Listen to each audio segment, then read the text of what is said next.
Right to repair. It's been in the news. It's a growing movement and a way of thinking that opposes the current disposable culture. But what is it?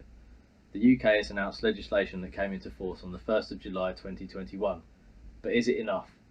And why is it important to everyone?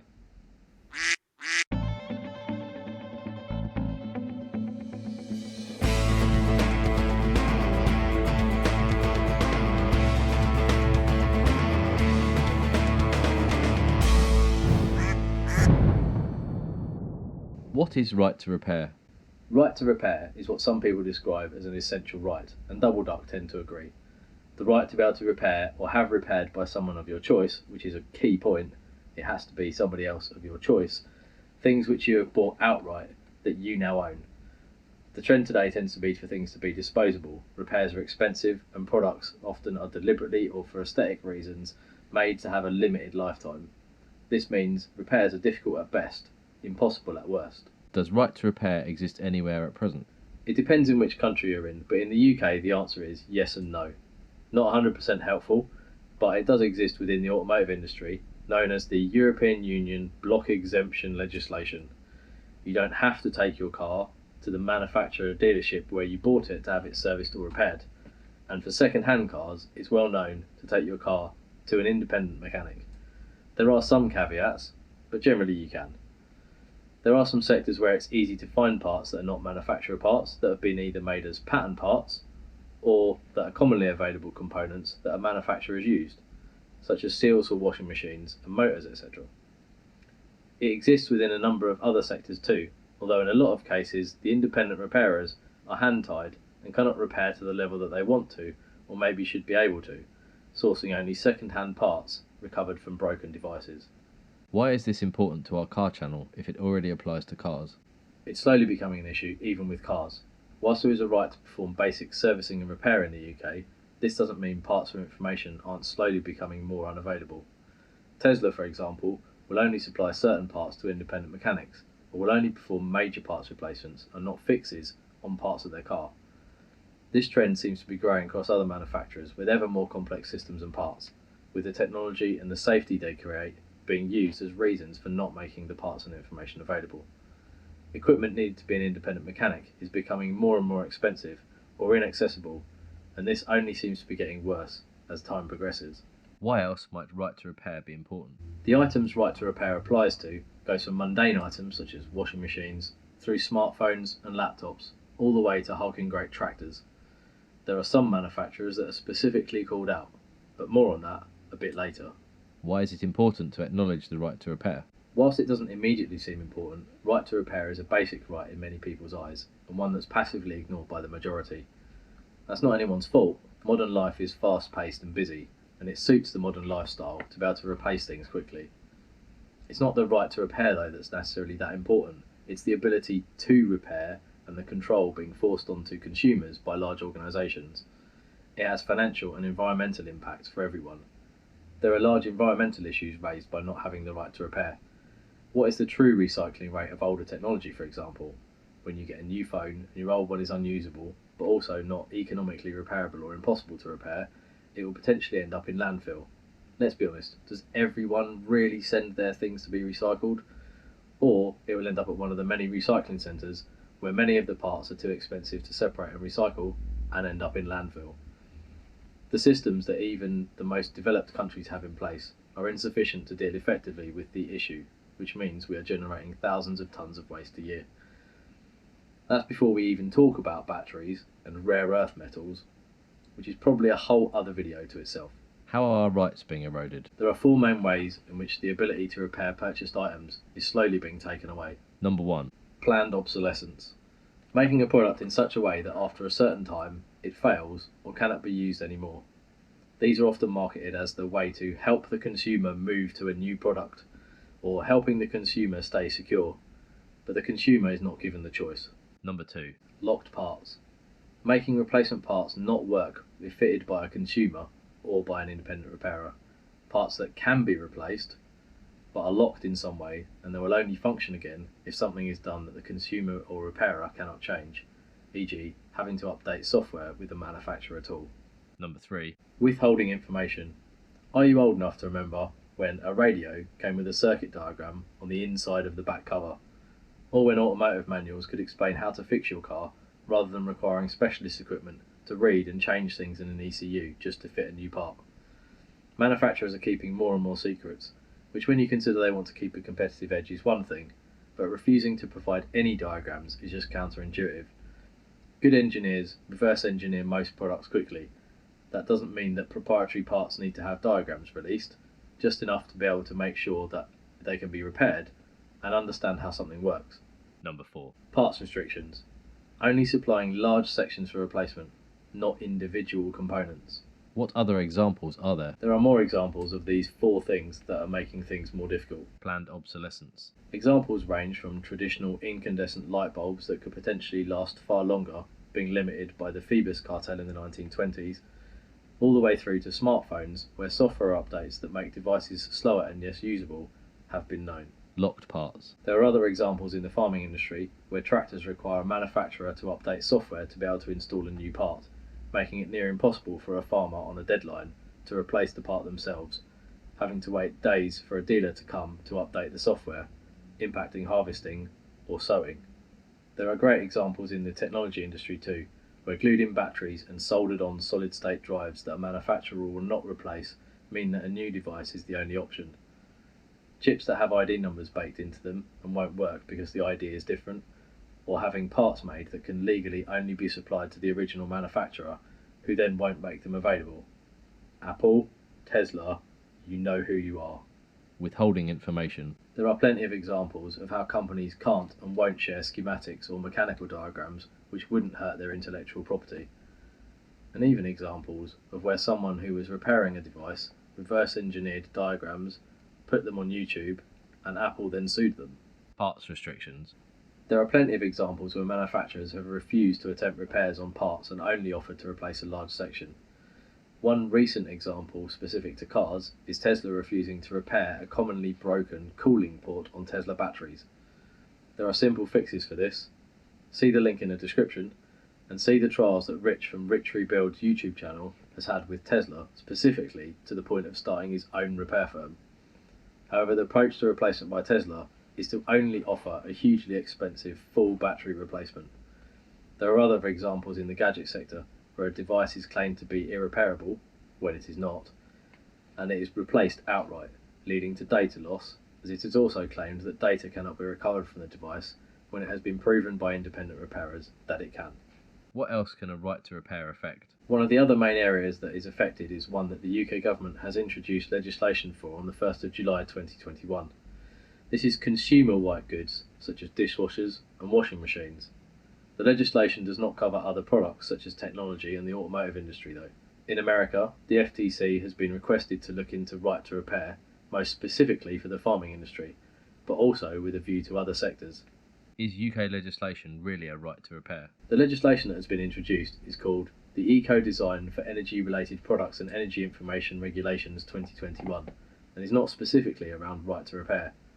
It's bringing the UK in line with EU eco-design laws, which looks at things from purely the eco-friendly perspective. A good perspective, but it doesn't address some of the other issues and areas that would benefit from a full right to repair.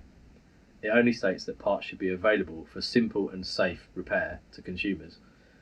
More complex replacement parts like motors and heaters will only be replaceable by professional installers, of which at the time of this video there is a shortage in the UK. What are the implications of not having a right to repair? With no legislation in the US where many products originate, or in the UK, big companies are free to continue to add more and more elements to products that mean they cannot be repaired. This means that when you purchase a high-end laptop or a tractor that cannot be easily repaired, you are now not buying the product. Even at an potentially inflated premium price, you're paying a one-off rental fee. As time moves on, this situation is only getting worse. So what is the end state? You pay a huge initial price and still need to pay a huge price to maintain each item? Essentially, we are trading ease and fashion for our own financial independence and environmental impact. It's a human trait that big companies are being allowed to exploit, with growing negative consequences for the consumer and bigger profits for the companies. That's without even considering the environmental impact that all the waste is causing. What does it really mean for the consumer? In the long term, if we don't push for our right to repair, it's quite possible that devices, cars, machinery or products will continue to cost more initially. Just look at the prices of smartphones, for example. Every device is more expensive for each new version, and there's both a culture of needing to upgrade and no incentive not to. Consumers are slowly being bled dry of their cash, and theoretically it is only getting worse and spreading to more sectors, automotive particularly. Is this what the consumer really wants? Some would say we are being taken advantage of and sleepwalking into being owned by large corporations. Are big companies being hypocritical, claiming to be green but making things harder to keep? That is one for you yourself to decide, but many large companies make strong claims about their green sourcing and supply chains, but are unable to show clear evidence of dealing with the eventual waste products. On the one hand, they are happy to take money from you to buy and own what are in some cases high-value premium products, but be responsible for disposal yourself. Yet on the other hand, they are tying you to them and making you have to dispose of them. There are no good figures as to exactly how effective things are recycled, which makes it very difficult to trace the outcomes of the current approach. Are there any other aspects of this whole right to repair thing? One example which comes to mind is companies that will only replace whole devices rather than repairing them, but refuse to acknowledge that data can be recovered from the device. For those of you who aren't tech savvy and maybe don't have backups or cloud storage, breaking a phone so it cannot be unlocked, for instance by breaking the front screen with the fingerprint sensor, and only having the option of a replacement phone could mean the loss of all of your data, for example your family photos. It is proven in many cases, particularly by strong right to repair advocate Lewis Rossman, for example, see links in the description below, that data can be recovered and quite easily. This type of behaviour by large companies is simply adding to the disposability of devices. What are the counter-arguments? We've seen several outrageous claims and very few sensible arguments. We know our devices best. Starting with the sensible ones, some large companies think that they're in a better position to know their devices, which is potentially true, although that is usually based on the fact that people are working with reverse engineered information rather than information they could have had from the manufacturer. It kind of negates the point slightly. Public safety. Other arguments against right to repair tend to be about public safety. Some things require access to dangerous high voltage electronics or parts that contain harmful substances, and these could be dangerous for a home user to replace, or if they're replaced badly by an inexperienced independent repairer. We've seen arguments that mostly revolve around people making bad repairs themselves, which is not quite the point of right to repair. There is an inevitability that people will be people and do things they shouldn't, but it works just fine for the automotive industry. The majority of people just want the choice of where their things are repaired, not necessarily to repair them themselves. If manufacturers trust us to use our devices in sensible ways, of course they do, they wouldn't sell them otherwise, then they should trust us to only repair where we can. The intention here is not to dictate that consumers should fix their own devices, nor is it to force them to repair their own devices. It's the option of taking it somewhere other than a manufacturer to have it repaired. If you think a government is being a nanny, then a large phone manufacturer telling you that you shouldn't repair a device because you might hurt yourself if you accidentally punctured a lithium-ion battery is maybe a bit too far. Security. There are security arguments too. If parts are too easy to swap out, then a device or product could more easily be changed to do something it shouldn't, send data to destinations it shouldn't be going to, or do something that it shouldn't, like change direction in the case of a car. The issue with some of these arguments, though, is that while they are partially valid, a lot of the repairs that are done are not to the elements of the device that this would affect. A touchscreen does not need to be secure, for example. On the ridiculous side of things, there were adverts in America on state TV in Massachusetts arguing against right to repair, literally implying that it could help physical abusers who would be able to access information on personal devices. It was more about telematics data, which manufacturers receive to aid early diagnosis on cars, which independent mechanics were requesting to also have access to, but it's still an outrageous thing to claim to fight against right to repair. So what does this all mean? Whilst some might argue that governments are happy to reap the benefit of large companies helping the economy, or even speculation of kickbacks, the key point here is that if you buy a device outright, it's yours. You own it. That is what a purchase is.